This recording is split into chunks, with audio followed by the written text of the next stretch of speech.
Hello everyone, welcome back to my channel Anindita Saikat blog. আজকে অনেক দিন পর আবার একটা ব্লগ দিচ্ছি। ডিসেম্বর প্রায় শেষই হয়ে এসেছে, কিন্তু ব্লগটা একদমই মাঝামাঝি সময়ের ডিসেম্বরের। আমার গলা দেখেই বুঝতে পারছো এতদিন কেন আমি ব্লগ দিইনি। তার অন্যতম একটি কারণ হলো আমার শরীর, যেটা আমি সবার সাথে শেয়ার করতে চাই না, কারণ মানুষ খুব ব্যস্ত, তাদের লাইফেও বিভিন্ন রকম প্রবলেম, তাই আমার প্রবলেমগুলো নাই বা শেয়ার করলাম। আর ব্লগটা শুরু করছি সৈকতের একদম কাজ দেখিয়ে। তারও একটা কারণ আছে, এখনো পর্যন্ত আমাদের সোসাইটিতে ছেলেদের কাজ করাটাকে স্বাভাবিক হিসাবে মেনে নেয় না, কিন্তু আমাদের জন্য এটা ভীষণ স্বাভাবিক।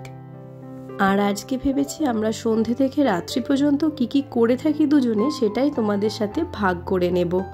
এখন ওই 7টা মতো বাজছে, সৈকত অফিস থেকে চলে এসেছে। আমি এর আগে ঘরবাড়ি পরিষ্কার ঝাড়ু পোছা করছিলাম, এসে বলল ঠিক আছে এই বারান্দাটাই বাকি আছে, আমি মুছে দিচ্ছি, তুই আমার জন্য একটু খাবারের ব্যবস্থা কর। তো আমি এই খাবারের ব্যবস্থা করতে এলাম। সৈকতকে অলরেডি খাবার দিয়ে দিয়েছি, এটা আমি আমার নিজের জন্য তৈরি করছি। সেরকম কিছুই না, ওই একটু অল্প করে মুড়ি মাখছি, বাড়িতে যা যা আছে তাই দিয়ে মুড়িটা বানাই, আর এই সঙ্গে সঙ্গে তোমাদের সাথে একটু গল্প করে নিই। জানো তো, বিয়ের পরপর যখন সৈকত কাজ করতো অল্প বিস্তর, সবাই যখন শুনতে পেত বা জানতো, অনেকটা ক্রিটিসাইজ করতো এবং অনেক আজে বাজে কথাও বলতো। তখন আমিও অনেক বেশি ইম্যাচিওর ছিলাম, সেগুলো শুনে অনেক কষ্ট পেতাম, কান্নাকাটি করতাম, অনেক ঝগড়া অশান্তিও হয়েছে। যদি সেগুলো এখন আস্তে আস্তে অনেকটা কমে গেছে।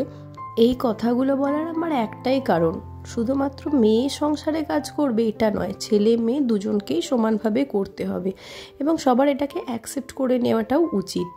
আর আমার শ্বশুর শাশুড়ি কিন্তু সৈকতের এই আমাকে হেল্প করাটাকে নিয়ে কোনোদিনও কিছু বলেনি। এখনও পর্যন্ত কিন্তু ওকে কাজ করাতেই বলে, বা আমি যেটা পারছি না বলে তুই যখন পারছিস না ওকে করে দিতে বল, ও তো জানে। তো আমার মনে হয় প্রত্যেকটা বাবা মার বা এক্সটেন্ডেড ফ্যামিলি মেম্বার্স বা সবারই এটাকে সাপোর্ট করা উচিত, তাহলে আস্তে আস্তে হয়তো আমাদের সোসাইটিটাও চেঞ্জ হবে। আর অবশ্যই হ্যাঁ, মেয়েদের ক্ষেত্রেও আমি নিজে ইনকাম করছি, সবটা আমার নিচের, আমি আমার শখ স্বাদ মেটাবো এটা না ভেবে তার ইনকামেরও সব কিছু সংসারে কন্ট্রিবিউট করা উচিত। যাই হোক, কথা বলতে বলতে মুড়ি খাওয়া সব কমপ্লিট হয়ে গেছে, এবার চায়ের পালা। সন্ধেটা যদি একটু চা না খাওয়া হয় কেমন যেন জমে না। সকালবেলা ঘুম থেকে ওঠার পর আমি আমার রান্নাবান্না নিয়ে ব্যস্ত হয়ে যাই। ওই সময়টায় সৈকত নিজের মতো থাকে, রেডি টেডি হয়ে অফিস চলে যায়। তারপর আমার নিজের যা কাজ আমি সেগুলোই করতে থাকি, তাই সকালে কথাবার্তা সেরকম হয় না, যা কথাবার্তা সব সন্ধ্যেতে এই চা নিয়ে। চা খাওয়া শেষ হয়ে গেছে, এবার ঘরে আর যা কিছু টুকটাক কাজকর্ম আছে সেগুলোই এবার করে নেব। আর এই স্ট্যান্ডটা বা ঘরে এরকমভাবে জামা কাপড় শুকোচ্ছি দেখে অনেকেরই অনেক কিছু মনে হতে পারে, তাই আমি বলেই দিচ্ছি। আমরা যেহেতু একটু 1 BHK ফ্ল্যাটে থাকি, তাই আমাদের স্পেসটা অনেক কম, এর মধ্যেই সব কিছুটাকে ম্যানেজ করে নিতে হয়।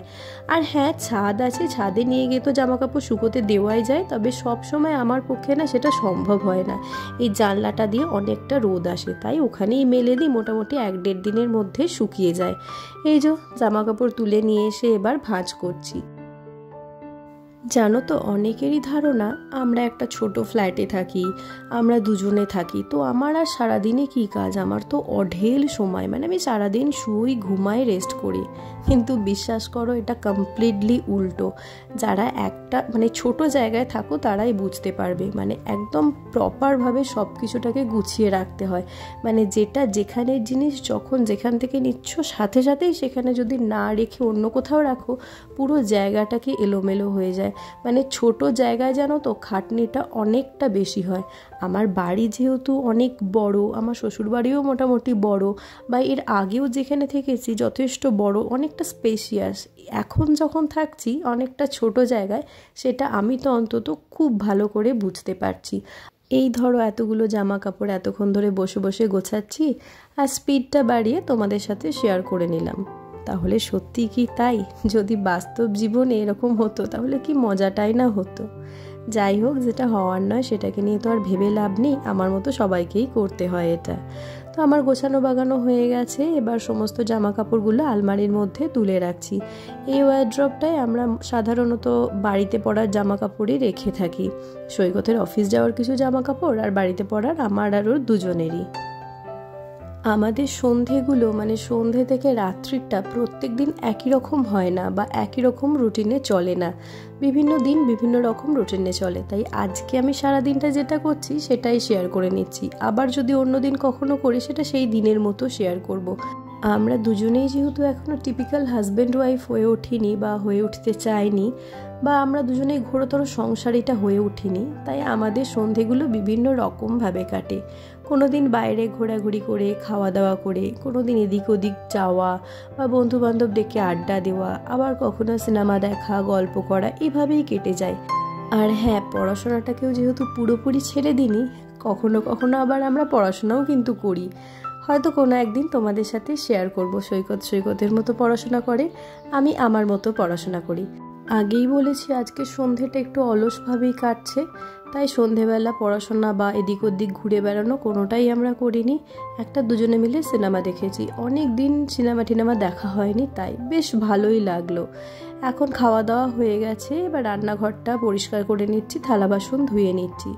সাধারণত রাত্রিবেলা থালা বাসন ধোয়ার দায়িত্বটা সৈকতেরই থাকে, কিন্তু ওই যে অফিস থেকে এসে একটু কাজ করে দিয়েছে, তাই আজকে আমিই ধুয়ে নিচ্ছি। তবে প্রেশার কুকার আর কড়াই থাকলে মোটেও ধুতাম না।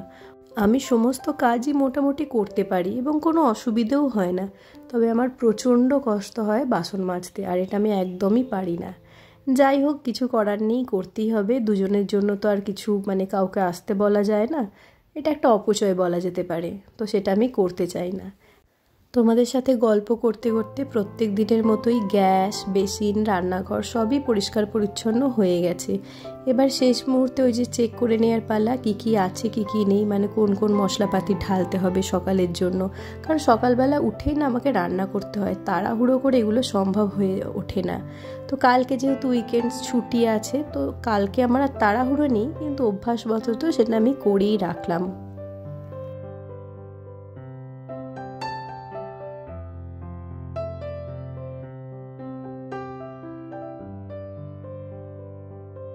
অন্য যে কোনো দিন মানে উইকডেজ হলে হয়তো এই কাজগুলো করার পরও সবজিটা আমি কেটে রাখি, যাতে সকালবেলা তাড়াতাড়ি করে রান্নাটা চাপাতে পারি। আজকে আর সবজি কাটাকাটি নেই, তবে গুছিয়ে বাগিয়ে কোন কোন সবজি কোথায় রাখবো সেগুলো করেই শুলাম। সকালবেলাটা উঠে একটু নিশ্চিন্ত লাগে, আর এটা এখন আমার অভ্যাসেও হয়ে গেছে। আর কি, এখন একদম দিনের শেষ মুহূর্তে এসে দাঁড়িয়ে আছি।